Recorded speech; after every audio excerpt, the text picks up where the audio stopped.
consistently here in the jungle on his Echo. Now Beisheng can see, he's going to show us if he can take us over the line with his signature pick. As we move towards game number 2, let's remember what's at stake. WE win this, and then they have to beat OMG to secure playoffs. But this is where it starts. As we spike the beast yet again to walk into this game, EDG have already secured playoffs. But with a win here, their potential at hitting 5th seed is on the line. Let's enter Summoner's Rift and see how we go again. After game 1 was so much fun, I'm looking forward to another fun game too. So I'd say there's some kind of good and bad on the side of WE getting this comp. You have a lot of comfort picks, things like the Aphelios. Not really a comfort pick, but a meta pick that Jomung does very well on. You have the Beisheng Echo coming out. Morgan also has looked good on his 2 games of set that he has played. Yep. So I guess it's not comfort picks, but it's a comfortable play style that you're very well adapted to. The thing that's kind of different is WE didn't actually look very comfortable with playing around the Nocturne pick in their last game of LNG.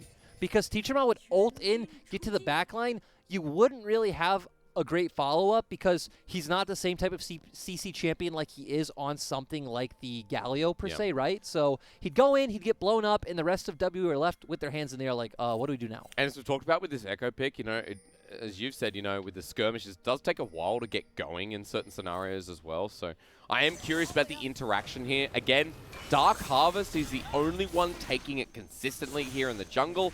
And Beisheng will start on the bottom side red here while we look towards Junja solo clearing the red top side.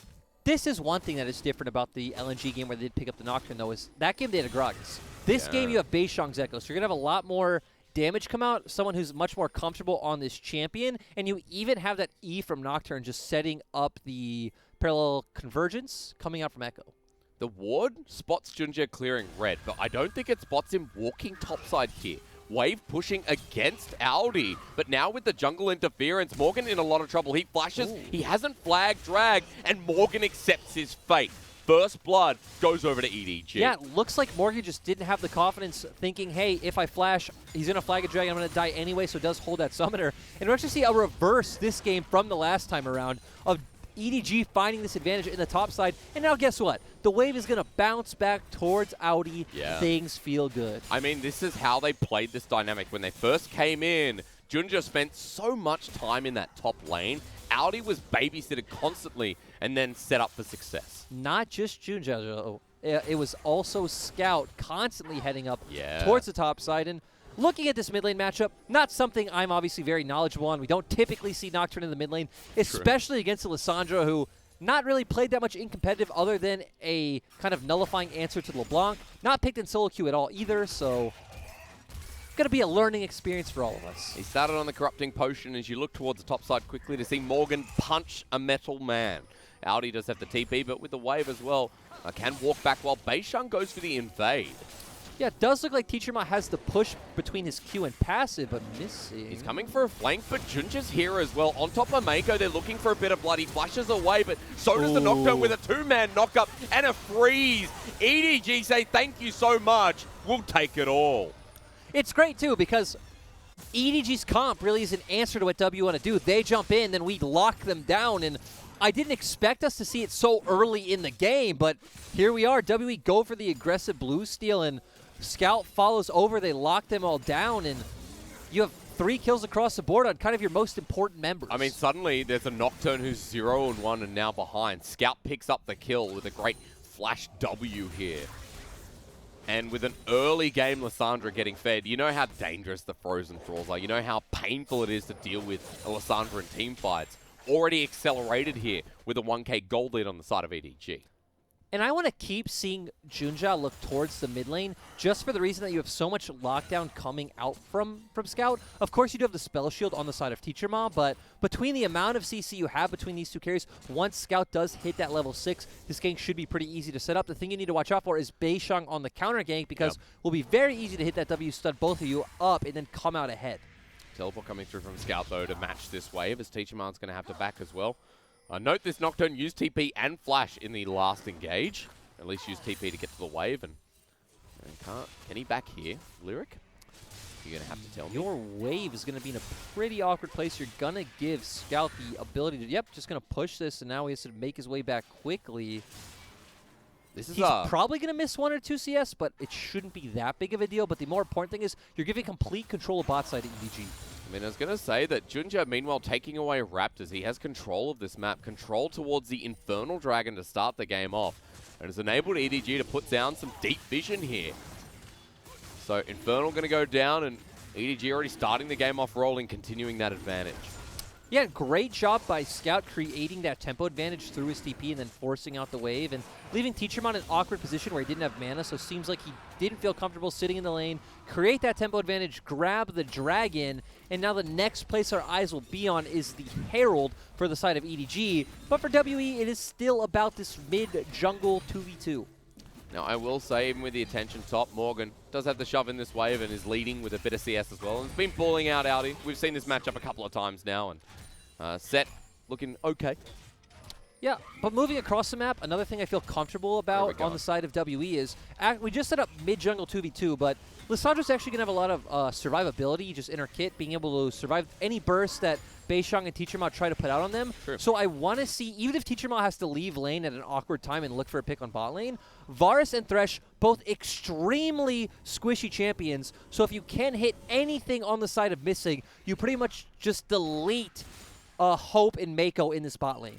You're not going to dive the top lane either. It is a Mordekaiser, so just completely ignore that lane. But you know what I love? There's a ward in the lane itself to spot out Teachermon actually moving from EDG. I believe Scout put it down and then went back and picked up the lens. So controlling the fate of Teachermon right now, who, as you said, level 6 now available on the Nocturne. Scout is the one to move first and kind of just shadowing this bottom lane. So he's not going anywhere just yet here on the side of Teachermon. He's backed away, ping's going down, and safety here for EDG. Realistically, you wouldn't expect him to make a play bot without Beishang to follow up, but that I was going to say that also provides an option where you can try and attack both sides of the map, but against the Mordekaiser, that's just too hard with the Death Realm, so I feel like it really is just committing the 4-man squad that we typically see out from WE. But meanwhile, we're going to see Beishang, who is a level 6 Echo, spot out Junja, but not going to go for the contest because Scout has the shove here in wave yet again. So another Scuttle Crab picked up, and Beishang has to back away. Even with a slight CS advantage in the jungle, that kill does mean Junja is still ahead in the matchup itself. Going to be interesting to see how EDG want to attack this because they don't scale particularly well, right? Lissandra going to be a lot more about the utility she provides in the late game, and Mordekaiser will do well in a side lane, but going to be a lot more about these team fights. Ooh, Junja. It's kind of just a game of cat and mouse at the moment, isn't it? Ward put down. Morgan's like, I'm pretending I'm leaving, but I'm actually going to clear that ward. I know there's a ward in there. Let me just pop my head in. I guess my point is you don't have a lot of consistent damage coming out from EDG in the late game. Yeah. It's a lot more about like the members of WE jumping in and you focusing down one target, getting that numbers advantage, and then really putting everything on Hope's shoulders to pull you across the finish line. And I guess there's so many directions you have to look for WE, right? If they do eventually get this ball rolling, there's so many damage threats coming around us. This is going to be Rift Herald starting. What are you upset about? They should not be allowed to do this. WE can contest the top side of the map right now. They have the damage. You have the push. You have all of your ultimates available. They're a bit slow here to the chase. Morgan's going to be looking for Audi. Parallel convergence in. It is secured by Junja. Now he wants to escape, and with the flag dragged, instead he flashes away because he didn't have it available. But that's worth. You've just gotten a big objective. And you knew they were doing that for so long if you're WE. You saw Audi leave the lane. Scout was hovering towards the top half for a long time.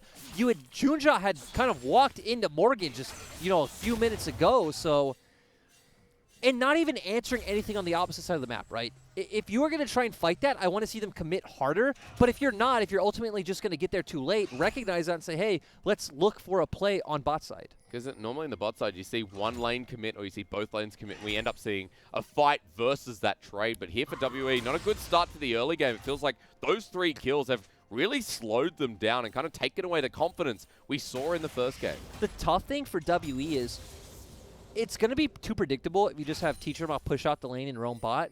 I feel like you're really going to have to kind of break up the cycle and tempo of like the game by just ignoring one neutral wave, trying to walk bot and looking for kind of like a pseudo lane gank. But at this point, if you go for that and Junja hasn't showed on the map, Junja can just head mid and drop Rift Herald. So the fact that EDG gets that is actually massive.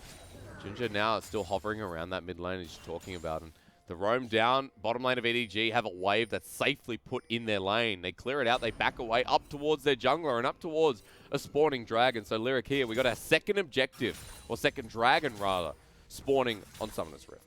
Morgan is heading down though, so going to give WE immediate pressure. Actually looks like he's just taking a Scuttle Crab or maybe Honey Fruit or something like that. Probably Scuttle Crab, yeah. If you're Morgan, I think you just fully commit to heading down for Dragon. Not the case. He wants to stay in this lane. Scout's going to come back to mid. He's going to have the shove as usual, and Teacher Mars hanging back. And W have shoving the bot lane, so Junja should feel fine just to start this Dragon up. And if they don't, they can always just drop the Rift Herald first, then move over. Going to be spotted on a ward. He's coming in hot, so maybe this is going to be the play. Wave is getting pushed out as well, missing only coming back to Wave with Bei Shang. He's a little bit to the left of our screen here with his ultimate still available. And I like this by EDG. Don't overcommit to something like a bot lane play. Yep. It is about forcing WE's members onto you in these neutral fights that you want. Again, you've set up a lot of this CC for them coming into you and having room to play off that. But again, EDG just take it nice and leisurely. They've got the second dragon. They've got a Cloud coming up with the Cloud Rift, of course, now. And this is really controlled play. While for WE, it looks like kind of turning their heads as to what move to make next. I want to say I feel like the side of WE outscales. Okay. Nocturne, of course, won't do that well in the late game, but the fact that you have an Aphelios, you have an Echo, and you do have a true frontline coming in with this Nautilus and even the set in a sense. And we can see he's going the Fade, so isn't quite going that Blade of the Rune King first. So front-to-back team fights, WE probably should come out ahead, and I just wonder if you have damage on the side of EDG. Again, if it's not coordinated well by WE, you have one member jump in too soon, going to be easy to lock him down and burn him down. But if it's coordinated, I like how much damage WE has. But at this point, it looks like EDG is starting to roll the ball here as well. Scout now appearing in the bottom side, and Bei Shang going to get spotted out here as well. Herald gets the charge, gold spread out. Hook almost lands for Mako, but that is the charge that is more gold to the side of Edward Gaming. You're also right that it might not even matter about these late game, even kill team fights when EDG just might keep trying to accelerate the game. But at least it's slowed down here from WE, so they must understand that this is their game towards the end. And the great thing is, you don't have to worry about EDG just stacking 4 souls and then slamming you, because it is going to be a Cloud Soul, so pretty much the least impactful soul in the game. Oh, you reckon? Of course. Cloud It's not a Souls. reckon. It's a shame we don't have like Swains and some of this Rift, man. That would be sick. Which soul is less impactful? Actually, the individual Cloud Drakes are much more impactful than the soul. That they are. So the game plan is let the team get the first 2 dragons, RNG for the Cloud Soul, and now WE will get 4 in a row. Can you imagine Echo's ultimate with 4 Cloud Souls? He probably ults into an ult at that point. I also want to note that since seeing Echo here again, we haven't seen the cool thing about Echo, which is if you time it right, you can just ult back onto Summoner's Rift where you're backed from.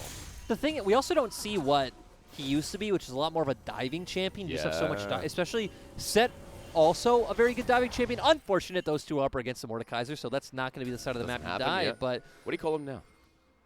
Call what? What do you call Echo now? If you don't want to call him really like a diving champion, because he still does die. He dives well. We just don't see teams using him in that way. Okay. But I think the place, the place where Echo excels really is in these skirmishes where it's a lot easier to hit your W when, you know, fights are in a set place and you don't need CC to set it up, and you have a ton of damage. You do great when the enemy team is kind of split apart and there's a bunch of chaos, you know, a 2v2 here, a 1v1 here, a 3v3 here. Plus you play really well in gaps of vision as Echo as well with the parallel convergence. Exactly. Yeah. Remember that, like now, Bei Shang, that's not going to be seen until he's in the wave, so Audie's going to walk into it. There you go, the stun comes up. Death Realm is available, and Morgan just dies. Doesn't even need Death Realm, actually. Yeah, I thought he probably thought he'd survived the turret shot.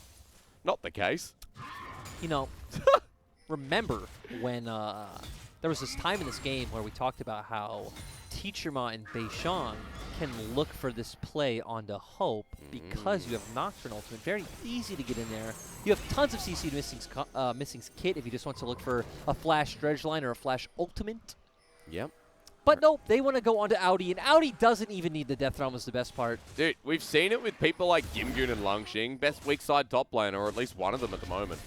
Why is WE not playing League of Legends? He's so tilted. I mean, we just saw such an impressive game 1 where WE had a A much harder. Do they have a harder comp this game or the last game?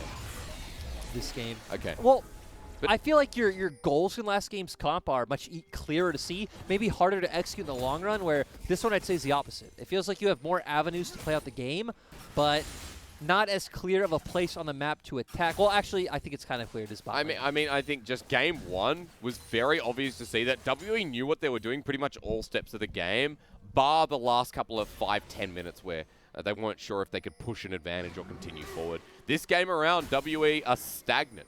They're behind by almost 2,000 gold at 15 minutes. There's Cloud Soul coming up in 30 seconds. WE have had these small trades, small mistakes across the game. We haven't seen anything yet. You're right, Lyric. I want to see some League of Legends, especially in front of this objective spawning now. But look at EDG's vision control around mid lane, and they're going to try and transition that in the bot now.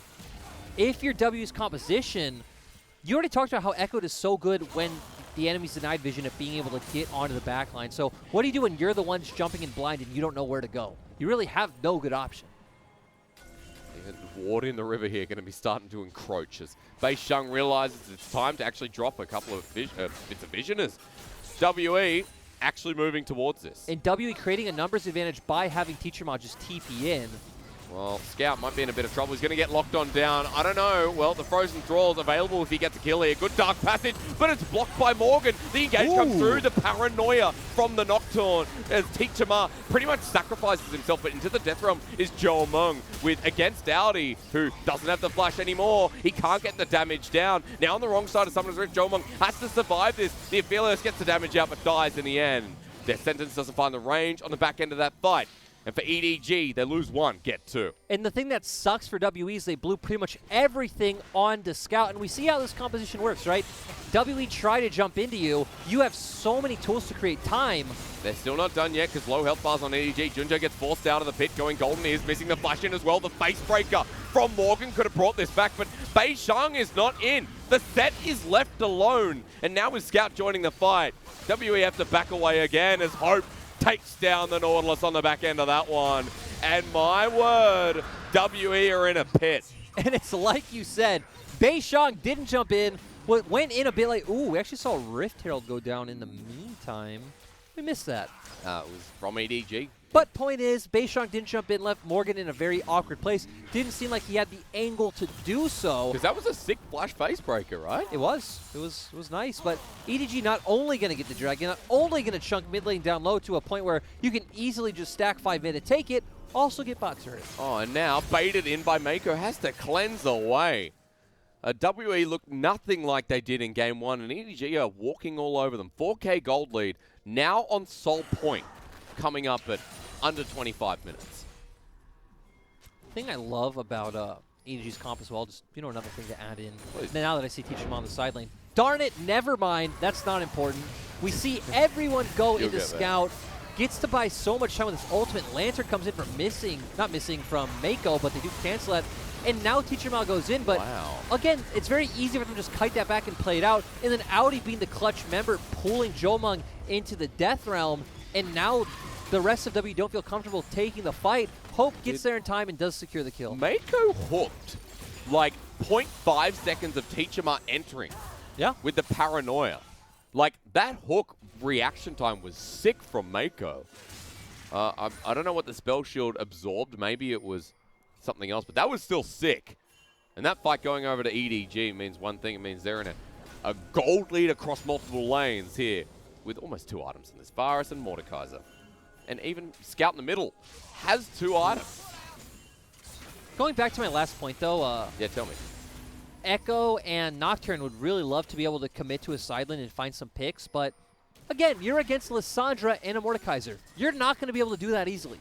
So now it's going to be a lot more about trying to roam that, push in that top wave, roam that Nocturne mid, and force an engage on mid turret. But if you're EDG, you just sit under mid turret, well, WE have no way of attacking the map. Nope, clear the waves, have fun, and just play this out. Jomung and Missing can do that themselves here in the mid lane. You can see that Teacher Ma has opted in for a sideline a lot more recently. Now has the Black Cleaver in his inventory. Curious to see which way the build goes here for the Nocturne, because Black Cleaver means no lethality just yet. Yeah, does have the team map for pushing power, and It's like we already saw. If EDG just commit a few people towards mid, the Herald got it down low enough to where they are able to secure this objective. Dragon coming up in 2 minutes. Again, the least desirable soul, but a soul nonetheless. You gotta remember, soul for Audi in his Death Realm as well means he runs at you faster. True. Also gets us closer to Elder, which if you're EDG and you're ahead at that point, you would feel like you're the team that should secure it. That's right. It means that gold becomes even larger here at this point.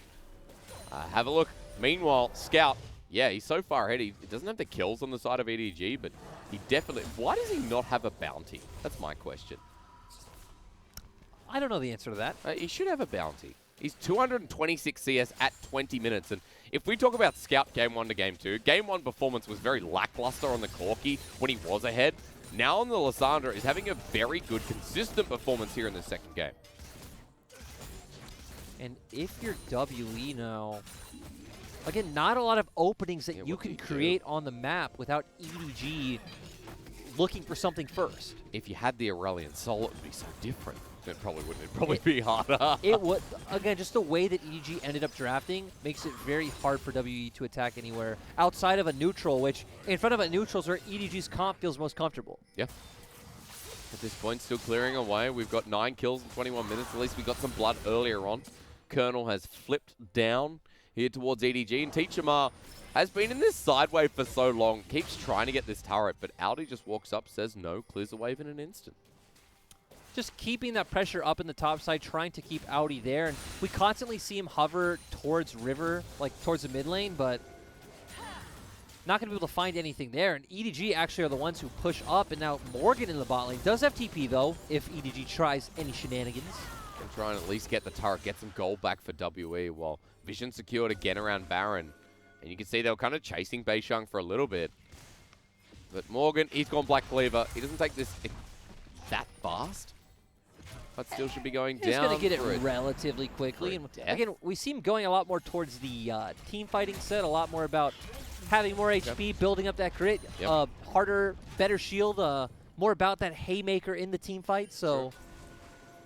Again, we don't see many Trinity Force sets here in the LPL. It's all about that Black Cleaver. You never see it. And I think at this point, we're about to see it in action here from WE. Around the Dragon, Dragon Soul time. Just giving this away feels like the pace of this game. We need to see WE coordinate and engage with Morgan, Beishang, and Teachamar all jumping in at the same time on top of Hope. Teachamar has the range with the Paranoia. The engage here from missing the play there. Paranoia into the backline on top of the Varus, but Hope just walks away. Teachamar not doing enough damage with the FLICKR Assault and the Dragon secured. Maybe now it's okay as a disengage from EDG while Morgan deals with him on the backside. He survives while WE finally find an entrance into this play. They win out, they deny the soul, and they also kill 2 key members.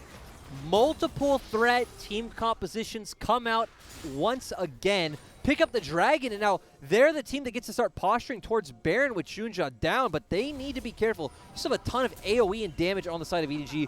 Good by WE. Gonna take it slow. You're taking a breath because WE played the game.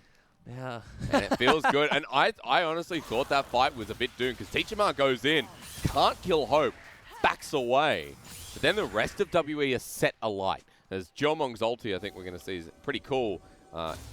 And Morgan was zoning off so many members on the side, so no room for Hope to really play the team fight. And we've seen, and people might say, hey, this isn't a 1/3 team composition. You have Lysandra, you have Mordekaiser, but all of your DPS is going to be on Hope's shoulders. And we do see off the screen, it does look like Morgan is zoning him out. But yeah, we just see the Aphelios ult and how much damage that does.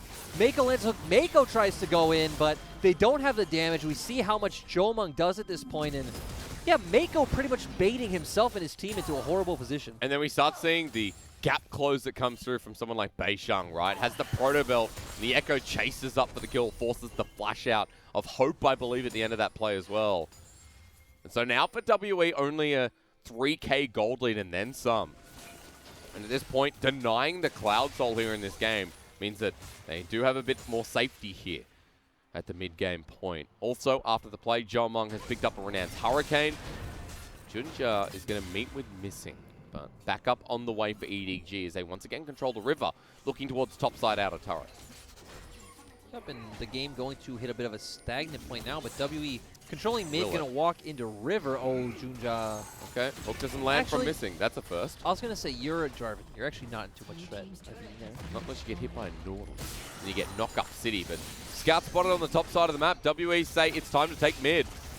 If you get hit by a Nautilus there, you deserve to die. Oh, okay, alright. That's kind of toxic, but that's fair. There's Lantern, there's EQ. You have options. Still toxic, man. You can't say that. It's 2020, man. Can't say that. Morgan dealing with Audi in the side lane, though. And I'm pointing this out because Audi now going up against a dead man's plate on the set. So doesn't really have much MR outside the Mercury trades to deal with this lane that is pretty far ahead on Audi. Neither team is itemizing for the side lane play. True. We see, even going over to Audi, going with the Leandries means it's a lot more about that AoE damage, right? We've seen some Mordekaisers go Nashor's Tooth first and kind of more for that 1v1 in the Death Realm, but Audi knows it's not his job. It's a lot more about playing next to Hope and with the team when they jump into use, so I like the build coming out from both sides. We also got a Morellonomicon if you move your eyes towards the mid lane for Scout here. Third item against this team that has a bit of healing in the Aphelios and set as well for the HP regeners. This champion just doing things. Alt Mako, he says. Jomong was close. I give him brownie points for getting close. If that was like, whatever it was, like 3 or 4 patches ago, would have hit. Yeah, absolutely would have. Because that thing hit from like mid lane to top lane originally, didn't it? Pretty stupid. I think you're Nah, not over-exaggerating. over-exaggerating. I want to also note that Beishang is ahead by 70 CS in the jungle. So at the very least, while the early kill went over to Junja, you can see that this Echo has been farming up a Storm and is actually kind of accelerating his growth as well. Echo is more of a scaling pick. Jarvan, right? That's not the name of the game for you. You're all about the early game. You're all about being utility for the team, playing an engage role. Because at this point, he's got the Warmogs, right? So 2 items here for the Jarvan as well. He's tanked up quite a bit. Facilitating the rest of EDG, well, that's already on the list. We'll see how quick it takes him, or rather how slow he is to die here in the second. And so, preparing for this Dragon team fight, I actually favor WE at this point. Okay. Despite the fact that Hope does have an item advantage, if the engage comes out coordinated by the side of WE, it just feels like it's too hard for Hope to be able to dish out any DPS. So I'm going to pause because this turret finally, it's gone. I know Teacher Ma would be happy. What does it mean, though, Hysterics? It means that Teacher Ma can be more positive gaming here. It means nothing. It means everything to this gold. Nocturne. It is a bit of gold. Beishang sending out the parallel convergence again. Everyone's in that rush. TP being used. That's the Nocturne coming through as Missing gets hooked on in.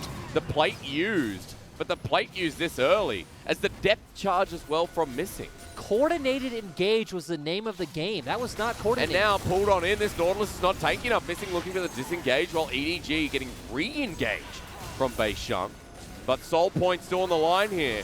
As Aphelios ult comes out once again, only onto 2. The poke coming through as WE, the Paranoia is used here. Into the front line, Jomong is doing some damage, but into the back line, Paranoia coming through, and it is stolen away by Beishang, who is now in the middle of the pit. And the AoE that is coming through from Jomong is massive, but Audi now has free reign on the rest. And EDG just got collapsed upon, but Mordekaiser loves that every time.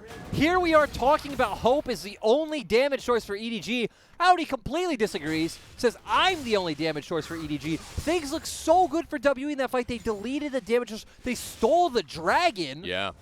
But Audi coming up clutch in the end, and Junja, who we talked about being 70 steps behind, didn't matter, played well for his team. And here we see the Aphelios ultimate not do much. Beishang's going to jump into the pit, and they do use the Nocturne ultimate to try and deny any sort of vision, but Audi just jumping right onto the backline, but Teacher Ma as well gets right onto Hope. Beishang is here. Going to have a very easy time landing that W, but look at Audi on the back, still just hitting away at Morgan. Yeah, still full HP, healing up very well, and now Beishang not having the damage to take him down. And holy moly, someone buy the Morellos. We got an Executioner's calling somewhere. Because Conqueror Mordekaiser, now with a Nashor's Tooth on the way, is massive. And this game quickly became about Audi after that last fight. And another thing to mention, actually, is the fact that, hey, you only have one AP source of damage on the side of WE. Yeah. It's all Beishang, and Echo is not this really big AoE threat, right? It's a lot more about getting on your target, throwing down that single damage, and sure, your Q can hit multiple people, but still, play pattern doesn't work like that. Yeah, remember Time Winder really slows down. It doesn't go much further after it hits its first target, too. Echo main, by the way, is... Now, look at the scoreboard. Look at the gold that EDG is still up by. 4,000 here in this game, 30 minutes in, and I know you talked about the scaling element, but now it feels like it's much more difficult for WE to justify that with the Baron getting started and with EDG having so many fed members. Still, though, WE can still jump into them so easily. Okay. EDG trying to bait out a fight. Keep your eyes on Audi once again. He's used a Death's Grasp, but still has the ultimate available. Level 16 Mordekaiser here. A Death Realm on a pretty low cooldown at this point. WE have priority through the mid lane. Now looking to finally pick this up, but even with the Glacial Path, maybe a mistake from Scout, he will go a bit invulnerable here. As missing, flashes away. Good flash because Mako had his number with the hook. And after that, now remember, no aftershock for Scout, but into the Death Realm. Beishang in the middle of this one. He ults right into the middle of Audi, but remember, as he comes on out, he's pretty dead. Over the wall, he's cornered away. The flash from Junja, he's trying to get away, while meanwhile, WE are going to take this time to turn the engage. As into the backline, Hope is low. Teacher Mar gets close, but Jomung finishes him away with a great cleanse as well. This Aphelios is actually mega massive. Audi flashes over. He's still alive as well. It's Aphelios versus the world. Can he do it? 1 versus 4. Not the answer as WE get aced in the end. That healing coming out from Audi was absolutely insane. We saw some pings go down for the base, but EDG instead going to turn their attention towards his Baron. Everything looks so good for WE. And then at the end, you're like, okay, now with that fight, it feels like EDG have secured the Game 3 path here in this series. TP going to be used. That's Scout, and even though people are low, even though this Baron goes slow, it's EDG's net win. Oh, fans and members of EDG, I am sorry for saying this was a one-threat comp. Audi showing up so massive. There are many, many threats to the side of EDG now. We've seen that big one is Audi, right? And yeah. It's not even necessarily how much damage he's doing. It's the fact that they aren't able to kill him. We see here he's going to be the one to actually pull Beishang into the realm of death. Beishang doesn't have a lot of mobility, so they aren't going to be able to take him down easily. No one on WE wanting to commit just yet. He comes out, Junja's going to jump on top of him, but missing landing that hook onto Scout, and then Teacherma going right onto Hope. They actually are able to burst him down with that fear coming down. Jomung walk up, but now just keep your attention on Audi. They don't have the damage with Jomung focusing Thresh. Perfect time for that Zanya's, and then heals right back up, so what can they do? Audi played that so damn well. That was awesome to watch. 9-0 and 6 now here with the Nash's Tooth picked up on top of that. 4 items for the top laner. And it feels like this game has become Jomung versus Audi.